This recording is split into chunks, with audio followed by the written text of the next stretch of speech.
G'day, guys. Welcome to another Hash It Out. Joe, I'm joined by you, just by yourself this week. Noah's gone MIA. So, what are we going to discuss this week? Oh, I don't know. What topic do you think would be good to cover? We've got a lot going on in the ecosystem. On the development front, the fundamentals are strong as anything. Maybe we start there and see where it takes us. Sure.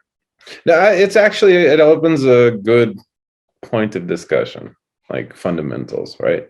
Yep. So at Ergo, we've really pushed strongly for open source code. Part of the reason for that is it creates like public infrastructure on a public network, right? Yep. And people can always go and privatize that if they want to, right? And hopefully, the community appreciates open source because it does give clear assumptions. Yeah. And so like long term, it creates an avenue where people can come into the ecosystem, build things, partner with external entities, do business, right? I think that's ultimately like the goal of the network. But in terms of the core, I don't know. We've seen a lot of just shift in the crypto mentality in like the last 6 months, maybe 12 months. To where it's like the core of the network itself is pushing for either commercial or institutional or government adoption. Yeah. And they're taking serious risks and, let's say putting in motion serious potential trade-offs into the core protocol to try to appease those entities. And it's actually a little bit disturbing to see how fast, like post-merge, that came about with Ethereum. I think that it's worth having a discussion like why we should not do that, right? Why that kills the entire point of these type of systems. And, it's just sad to see. My opinion. Definitely. That's very well said, actually, because ultimately, instead of going down the whole Web3 sort of scenario where everyone's in charge of their own data and everything along those lines, we all sort of know what that is. It's basically bringing Web2 to cryptocurrencies, and it's basically goes against everything that crypto is all about. Having that decentralization first, it's basically bringing in, like a term you say, is blockchain services. We've got these big central entities who basically have control of the network through just a limited number of nodes and things like that. But ultimately, we're here for permissionless systems. That's basically what cryptocurrency was born for. And trying to appease a certain entity in a certain jurisdiction and things like that, you're not going to please everyone. That's where if someone does want to go down that road, you could potentially have permissioned or permissionless side chains and things like that. But ultimately, the core protocol itself, in my opinion, should be open and permissionless for anyone to be able to interact as they should or as they see fit. Yeah, I think always. Like I'll just throw it out there that if that were to be pushed into the core of Ergo, I quit. Yeah. Like straight up, I'm out. I don't even want to entertain that because I don't see any value.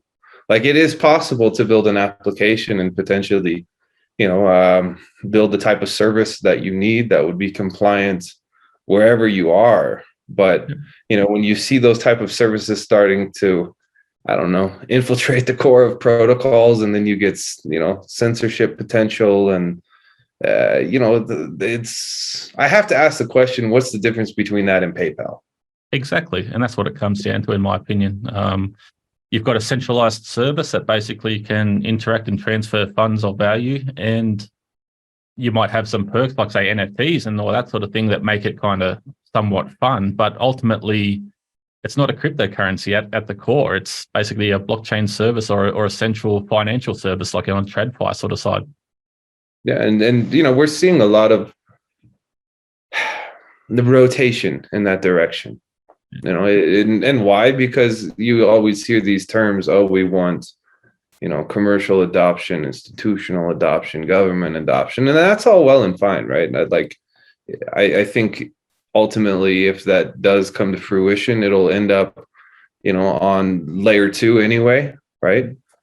So why don't we just encourage, if you want to do that, go to, build a layer 2 solution for that.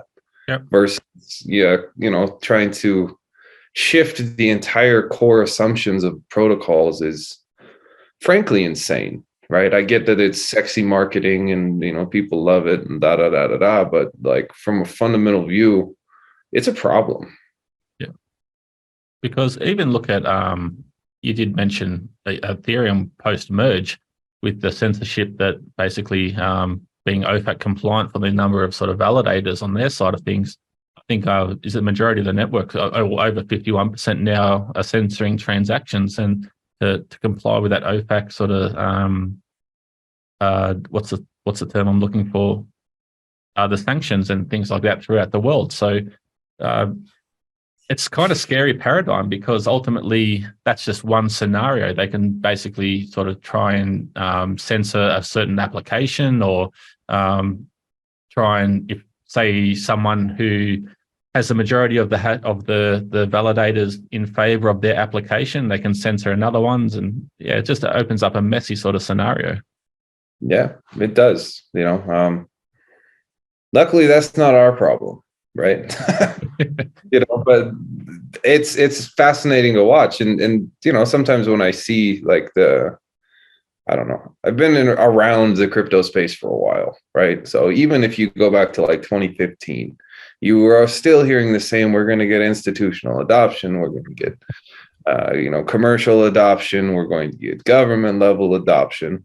And in my opinion, the thing that's actually built the most value, has the most like interesting long-term life expectancy, and delivers value in a decentralized way, is DeFi. Yeah. Right. And that's kind of opposite of let's say what people tend to push in terms of marketing narratives. But in terms of like what has actually gotten accomplished in the 7 years since 2015, when that started becoming like a marketing thing, not a lot. I mean, that's just an honest okay, I guess we did have like El Salvador adopt Bitcoin as currency. That's a step, right? That's not a negative thing. That's actually pretty cool. But yeah, in terms of everyday services that you use and systems you interact with and that your mother does, how many of them are running on blockchain? Not a lot. Yeah, exactly. And you think about it from that perspective, and then you think how early we still are. Like, people think that 2015 was a long time ago. Like, in the whole scheme of things, in technology side of it, it might seem like that, but ultimately we're still so early, because there's no green button solutions for a majority of these products, where you actually have to have custody of a wallet. You have to know what your seed phrase is and all this sort of thing, where that barrier to entry for your grandmother or someone like that, where they can just download an app and start interacting with a DeFi application or something, where ultimately they have to know self-custody and everything like that. Is there something like that we can work on in regard to, say, Ergo or something along those lines, where we could end up potentially even getting rid of seed phrases and going down another route somehow? Somewhat dangerous, right? Yeah. Can you provide that as a service? Sure, but then what are the trust assumptions that you have to inherit as a trade-off? Yeah. Right. That's the question a lot of people don't really care about, which is that is state of space, right? It's like, if I want to go and put my funds in a wallet, right? I think having open source code personally is probably one of the most important things that can exist around a wallet, because otherwise I'm putting it into a black box and hoping there's nothing malicious, or everything is put together properly. I'm making a assumption without knowing the risks involved. Yeah. And kind of the entire point of like the core security of cryptocurrencies has to do with risk assumptions. How do I know this network is not controlled by an adversarial power? You hear like 51% attacks and da da da da da. But then when you actually get complex infrastructure built on top of these networks, ideally, I think that same mindset has to be extended to whatever environment you're interacting with. Yeah, I agree wholeheartedly, because I'm not too sure what platform was it.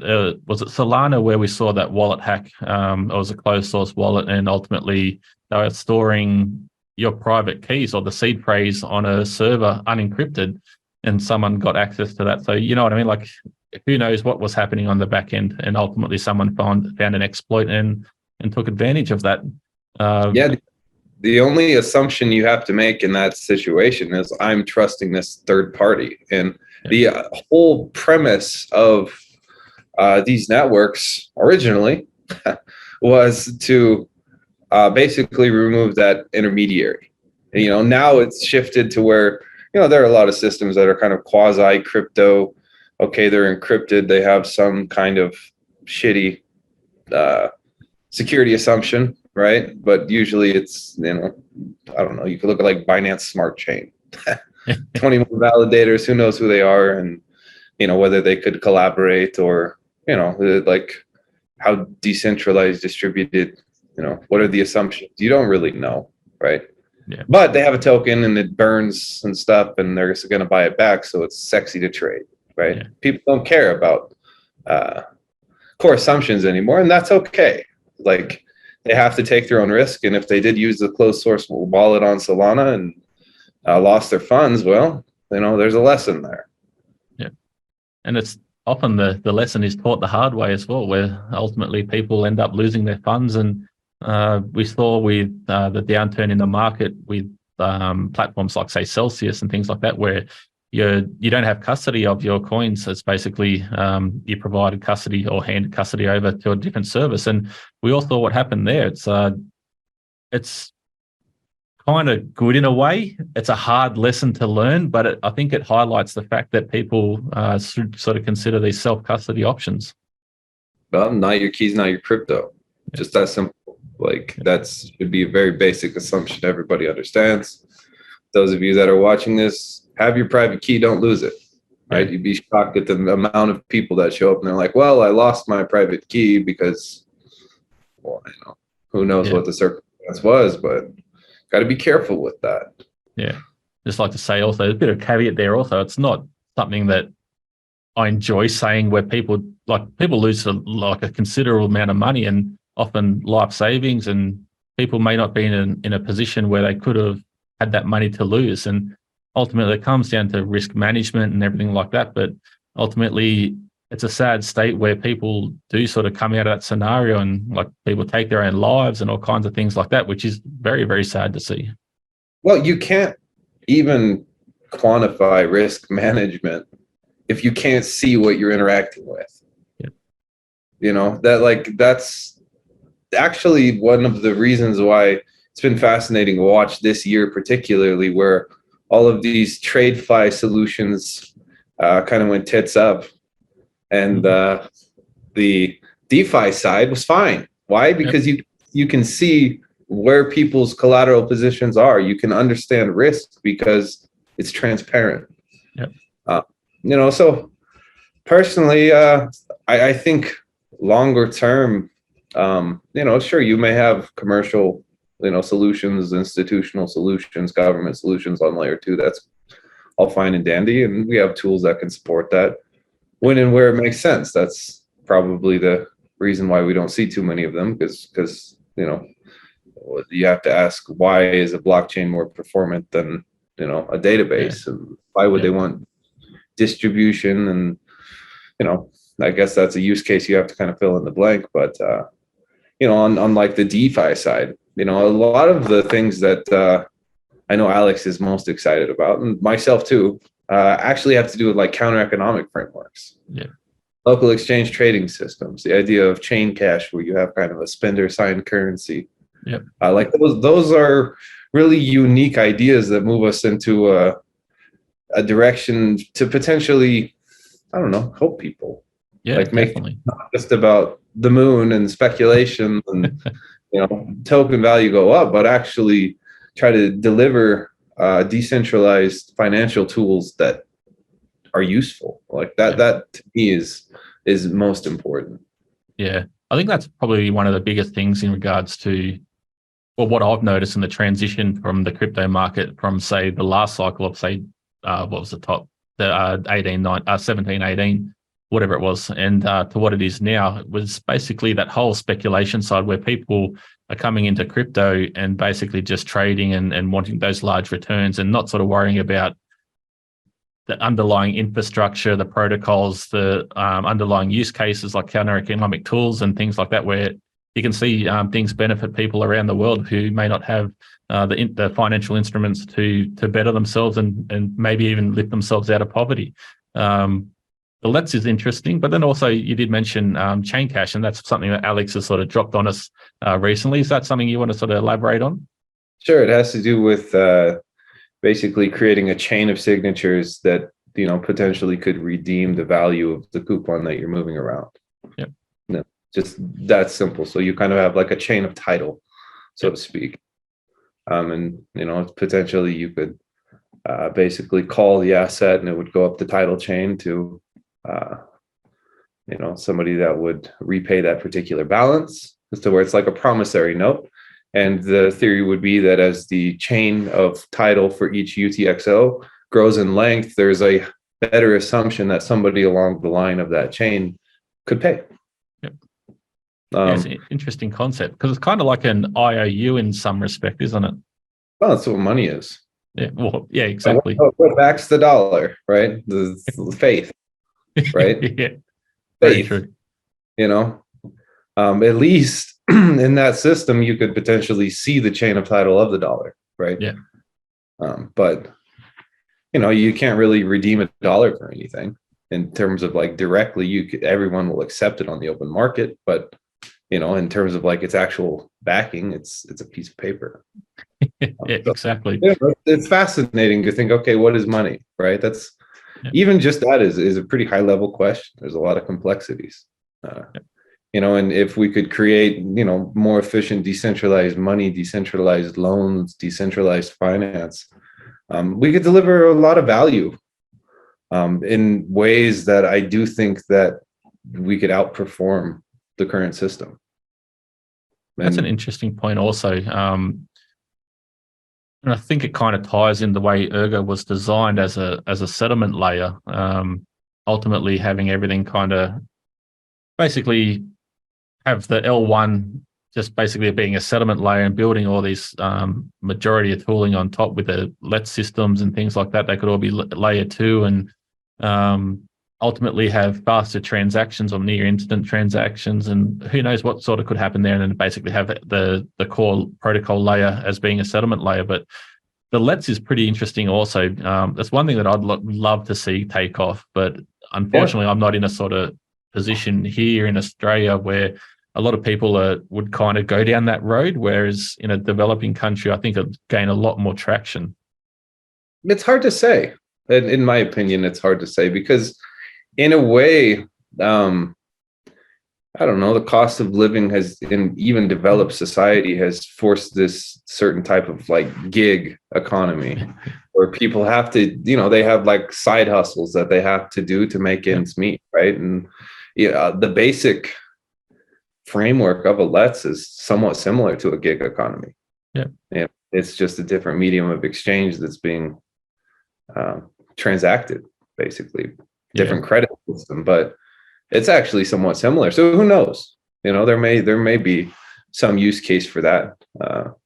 Definitely, if you're talking about like underdeveloped regions, and it's a matter of community tools, right? Yeah. And I don't know, if you're around long enough in crypto, you would, I don't know, see that shift. Like there was a lot of philosophy around the idea of changing money. How do we disrupt central banks? How do we you know, take like online interconnectedness and move value in new ways that liberate people, right? And then here we are a decade later, and, you know, I don't know, there's the craziest part of this whole cycle. I'll tell you a personal story. The craziest part of this whole cycle is I was in one of the Ergo chats, right? And I was listening to two traders. I wasn't really interacting that much.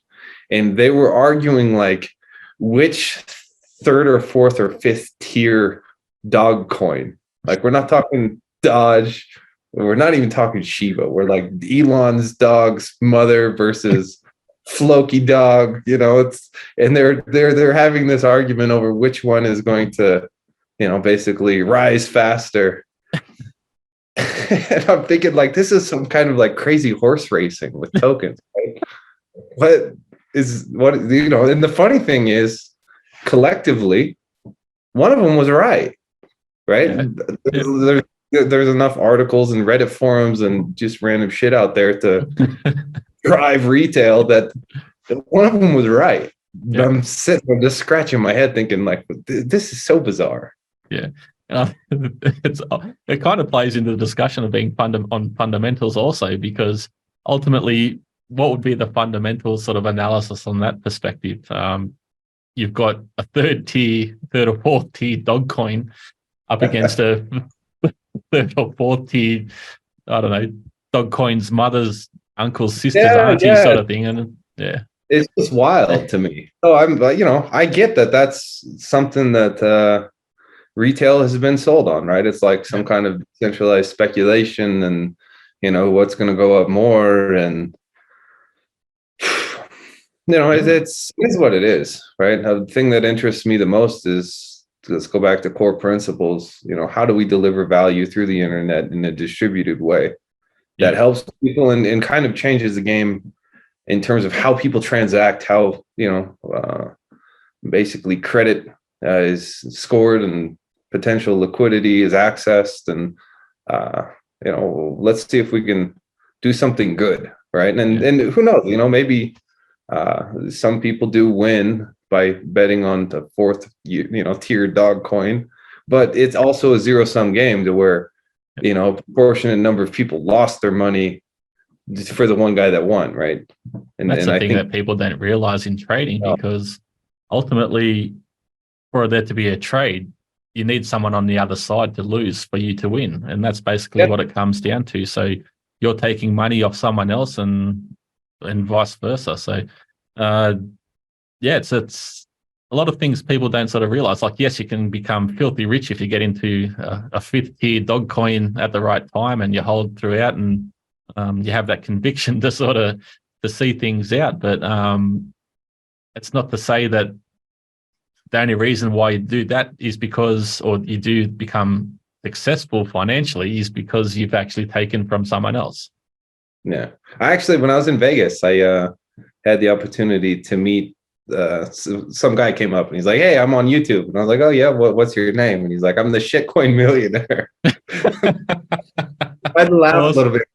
I didn't know what that was. And I was like, "Oh yeah, you made, $1 million on the shitcoin?" He's like, "No, I didn't sell." I was like, "Okay." Shook his hand. It was made of diamond, right? Yeah. Awesome. It's a funny space in that way. Me being part of the Ergo Foundation, I try to think more in terms of like, okay, I would like to see the core of our protocol remain neutral, open, censorship resistant, right? If someone wants to build that on a layer 2, go for it, right? Yeah. We have the tooling that could potentially support that on the settlement layer, but then you have people that are like, well, you should go and partner with this external company, or you should go and partner with this institution, or maybe even this government. From the core level, I think that's insanity. Yeah, right. Definitely. It has to be done on like the private market side to even make sense.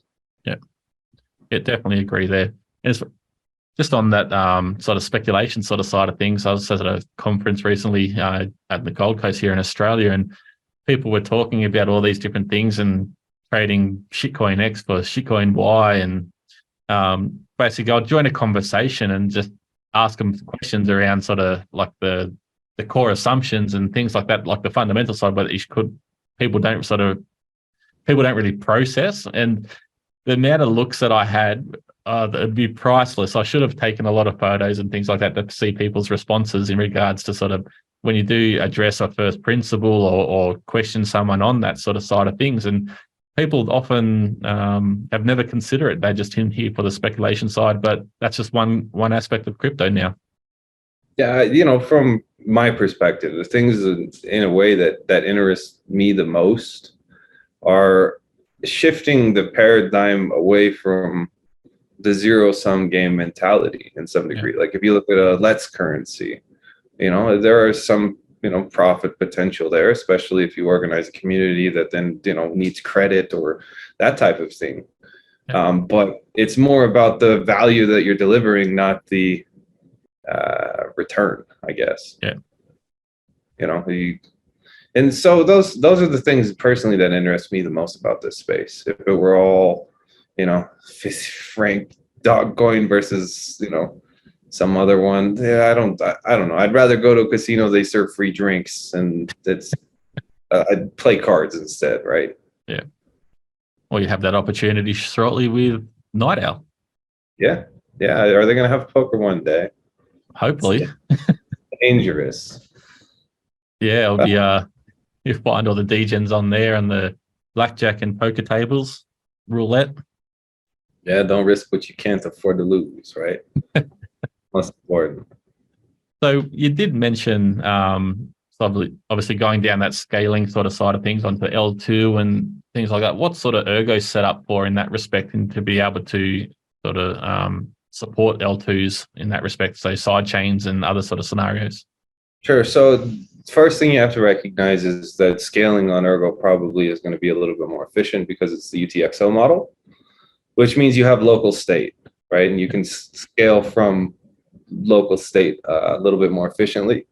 In terms of design, it's very generic, and that was on purpose. So, you know, we have the potential to support a variety of scaling solutions, and that was kind of the initial design. And then, you know, when you get into scaling solutions, you get represented with the same question, right? What are the trust assumptions? How distributed or decentralized, you know, is this network, or the, you know, validators in the scaling solution? And that's kind of an open question. We have to see. There's a lot of solutions out there, different levels of performance, different levels of centralization, decentralization, distribution. You know, it's kind of a fascinating thing to watch. You know, and then, you know, we'll have to see long term, like when you get into the heavy zero knowledge side of things, you know, the math gets really complex. We need to see long term if they hold. But, you know, you can plug in a ton on top of the base layer of Ergo, and that's not really the, I don't know. I think that in a way that's not really the biggest challenge, is finding the right tool for the job and then understanding the risks and limitations of each particular solution.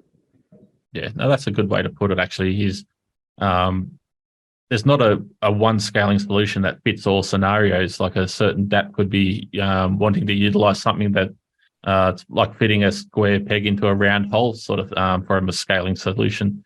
Obviously, it'll all be sort of DApp or chain specific, because ultimately you got to think utilize something that's the most efficient for your needs.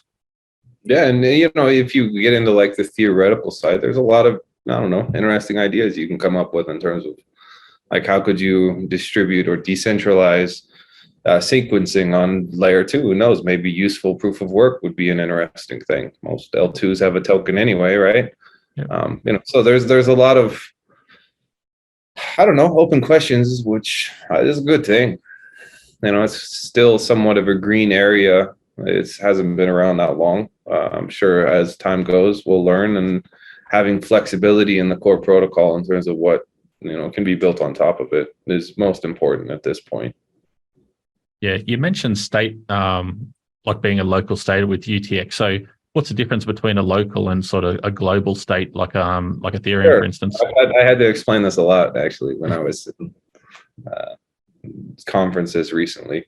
And the way I would recommend people look at it is, you have global state is like a bank, right? You have a series of balances. Whenever there's a transfer, it's added from one account, subtracted to the other, right?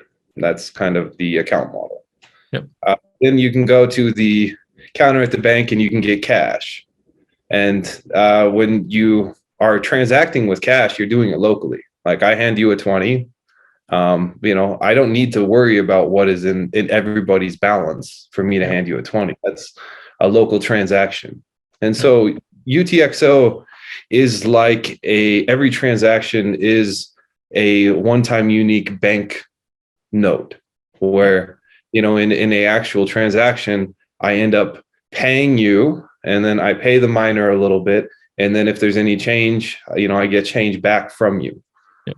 So it's kind of like cash accounting versus more of like a standard accounting model. Yeah, and it's quite simple, but a lot of people looking on the Explorer kind of find it a little bit sort of complicated. Like, for instance, say you wanted to buy something from me worth $25 and you only had two $20 notes, you have to hand both of them to me and spend basically both and then get the change in return. So it's basically you're providing everything to cover plus a little bit extra in regards to a fee, but ultimately, if you have correct change in the perfect amount denomination in UTXOs, they'll all just be spent perfectly. But it's just cash transactions, perfect analogy for it, I think.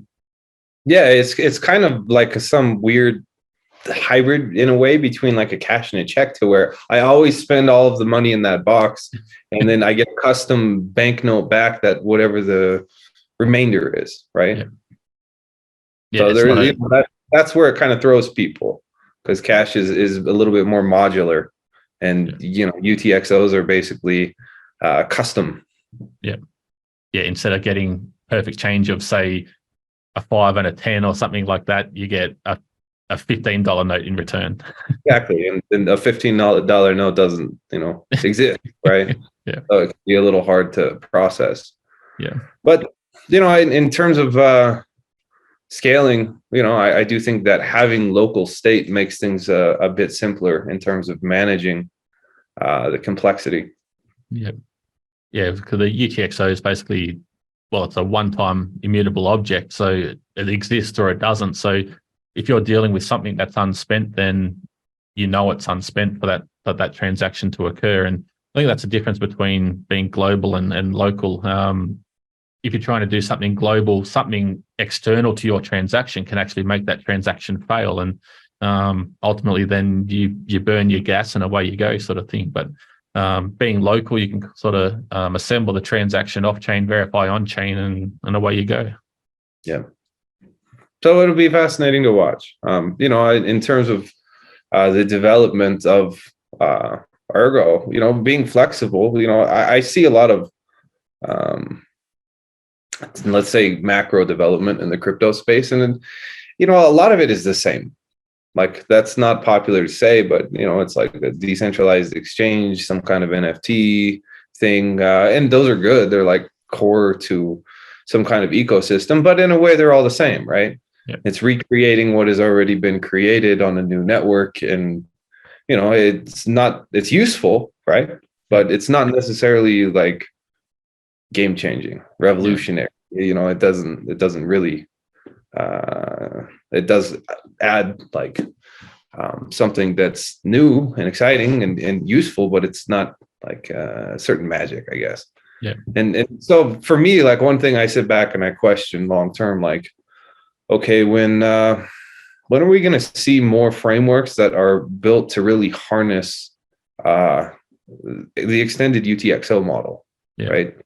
A lot of people right now are replicating what has already been created on, say, like Ethereum, because they've kind of been the market lead in terms of programmability and dApps and all of that. But, if things are built from first principles, looking at how UTXO can send from many to one and one to many, that puts us in a unique position, if that's, inherent to the design. And let's just say, like, the scope of engineering from beginning, that will create types of frameworks that are truly unique. And I'm really looking forward to that. Yeah, from a fundamental perspective, the extended UTXO model, basically, it's in its infancy, but there's a lot of things that are in discussion now that are theoretically possible. And we're starting to see some of these things kind of being built and across the board, like Babel fees, I think, would be a good example there, where you can pay for fees in native tokens on an eUTXO sort of blockchain. But ultimately, I think I said it, I was coming up to sort of 2 years now when I was sort of on the ADA ecosystem and starting to explore Ergo, and just researching the eUTXO model. I ended up saying something along the lines of, like, once the power of this has sort of been harnessed and utilized and come into sort of everyday life, I think people are going to shit their pants, because in regards to sort of the comparison or what the possibilities are, like, I can see it sort of being endless, because you do have that local state, but also it opens up so many new paradigms. Yeah, I think profit distribution is like the lowest hanging fruit, I think. Yeah. The ability to pay from one source to many in a single transaction is huge. Yeah. You know, and we've seen that numerous times. I think it's was it 52,000 outputs in 3 chain transactions for, I think it was about 6 erg cost at the time. So I was thinking it was like, I don't know, 6 or 7, maybe say $10 to be able to send 52,000 output, or send something to 52,000 addresses. Like, that's just amazing to hear. Yeah, so at some point, I think we will see more applications that are specifically engineered to harness the power of that model. Versus right now, I still think we're kind of replicating EVM. Yeah, that might not be a popular opinion, but I don't care. well, it's a solid sort of foundation. Like you said, you need dexes and things like that to be able to trade assets and trustlessly trade them and things like that. But ultimately, once people start, I think a good example here is the GetBlock, being able to figure out different ways to be able to sort of decentralize frameworks and bring a new paradigm to proof of work. But then also, yes, you do have a sub pool or a smart pool where you've got smart contract based mining pools, and now they've taken it to another step now with the SNISP side of things. So one sort of little framework then can extend to another, and who knows where we end up. Yeah, I would say GetBlock is a really good example of taking that and moving into an area that's totally green, and there's a ton of possibility there. There's a ton of like creative solutions that can be built, both for miners, for assumptions, for DeFi, for all kinds of things. So yeah, that's nice to see. I'm pretty excited looking at what they do. Yeah, just 'cause exactly. it's cool. And we saw the innovation that was sort of brought about, and the adoption we saw from the mining perspective when MEV sort of came to light, and saw all the pools jumping on and sort of extending the proof of work sort of concept in regards to the pooling side of things. And we haven't even seen anything like that on Ergo yet with the eUTXO model. Like, yes, there's one chain doing, or one mining pool doing the sub pools and the smart contracts. Who's going to be the first one to sort of go down and dabble in that road? Who's external to GetBlock? Yeah, we'll see. Interesting to watch. I mean, the one thing I have to respect quite a bit about GetBlock is open source. Not only are they doing something that's new and revolutionary and potentially game changing, but they're putting their code public, which you know, I can't officially say mine GetBlock, but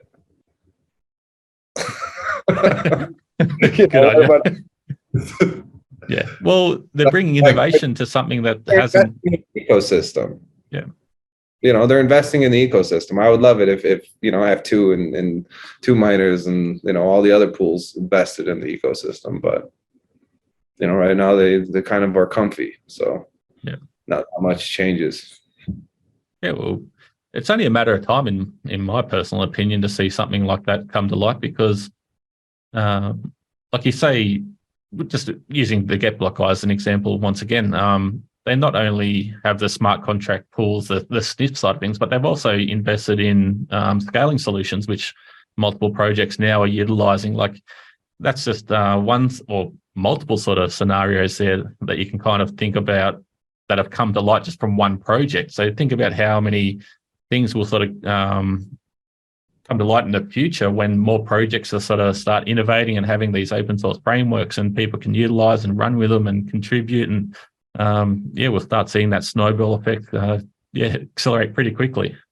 Yeah, whenever somebody builds open source, I see it as public infrastructure, and I'm on their team because I'm part of the public side of the network, right? And I think that's a huge benefit, especially where we are in terms of just early in terms of like the development of even extended UTXO and what we can do. Yeah, it's amazing to watch, and I'm excited personally because it's a new paradigm in the industry, and There's only ourselves and Cardano who are eUTXO at this stage. There's some people things who do like Nervous do something similar with the cell model. A little bit sort of different there, a couple of nuances, but ultimately, the extended UTXO is basically unique to Cardano and Ergo at this stage. Yeah, and one thing that I would like to reiterate is if you look at EVM, right? They're what, 8 years old now, 7 years old, probably 8. Yep. Getting old. Anyway, for a long time, I would say their development was very heavily focused on open source code, right? And it did take, I would say, even 5 years before they actually built things that were truly useful, revolutionary, kind of really shifted things around. Yeah. And that takes time to put that resource and tooling together. And so, for us, we're still young. We're, in a way, I don't think we need to reinvent the wheel there. Like, I think we just need to have open source frameworks, good tools. And as you do that and the model becomes more understood, you get good developers build good products, and good products attract users. Versus all too often in this space, it's like, here's the product, and then we're going to try to reverse everything else that I just talked about. Yeah, exactly.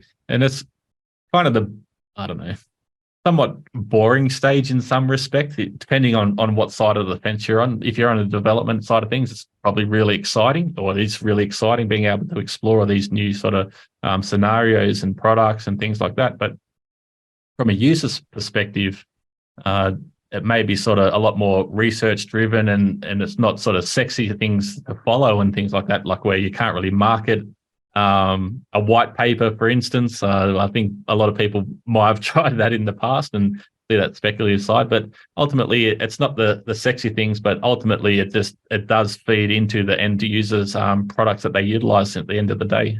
And that's where you see that mass adoption. Yeah, and we're lucky as an ecosystem that we've had, teams that come in and do build open source. You could look at what ErgoPad has contributed in terms of staking. That's been huge. Yeah, that's foundational to future use cases. And so in my perspective, we just need to keep working on the foundation. And as we do, and we get better frameworks, better tools, then off to the races. But that does take time. Yeah. And that's okay. It's pretty complex engineering. It's a cool thing to watch also is the hackathon. People come in with all these sort of wild ideas, and we saw a number of projects: Excel, Night Owl, GetBlock, ErgoPad themselves. Numerous projects have come through Ergo hacks them, and you see everything sort of come to light, and these projects starting to switch on and turn on and utilize each other's code and things like that. I think it's a fantastic sort of scenario for people to sort of bootstrap and get some rewards and ultimately build up their project themselves. Well, it's good for the community too. I think it shows the power of community, right? Because ultimately we are individual actors in a distributed system, right? But we do have a kind of a common purpose, common goal, and the more we can, focus on that, just the collective intelligence around whatever problems we want to solve increases. Yeah. One thing I'd like to sort of touch on also is the community aspect is sort of starting to pick up, and starting to see a number of sort of projects like, say, ErgCube, for instance, basically sort of culminating all the resourcing, like videos and podcasts and NFT projects and things like that, into sort of one scenario. That's just one use case, but seeing the Sigmanauts starting to find their voices and hold all these, like the Cover Ergo Days, another example, but then also the pumpkin carving contests. And it's great to see everyone sort of starting to take the initiative and find out that, or realize they don't have to ask permission to do all this stuff. There's no central entity and head figure. Like, it's, if you have an idea, run with it. Mm-hmm. That's literally the point. one thing you can ask in the real world, I think, is if you want to understand how power is distributed, you can often look at who you can't criticize, right? And I do think it's important in a decentralized ecosystem that, no one is free from that, right? Like I actually think that's great. Sometimes, people say, oh, it's bad for community to have that kind of discourse or disagreement or, conflict. I tend to disagree, right? I don't ever want to be like above people's criticism. Yep. I'm just at the end of the day, I'm just a guy with like what gigahash of mining power. Like I'm nobody. Yeah. No, it's an interesting point of view because we've seen some robust discussions take place in the community numerous times, and ultimately the community just sorts it out. You don't need the gatekeeper and the overarching sort of entity there that tell people to fall into line or anything like that. I think it's personally, I think it's healthy for the ecosystem to be able to criticize and ask questions and have that constructive discussion, because ultimately if you just have the feedback where everything's fine and dandy, no one's going to sort of evolve and adapt and make changes that are beneficial in the long term. Yeah. Then you get into governance, and that's always messy, right? I think two people with good intent can disagree. Yeah. Just that simple. Yeah. But we do live in a world where usually the first place people go is they challenge the intent, not the idea. Yeah. But yeah, very good perspective there. So is what it is. I'm get dunked on all the time, and I think it's a good thing, right? I really do. I think that's a part of being a truly open, decentralized public network is nobody's in charge. Yep. Yep. Very well said. And I think we're just coming up to time now. Is there any last words you want us to have to say in anything we've discussed here today?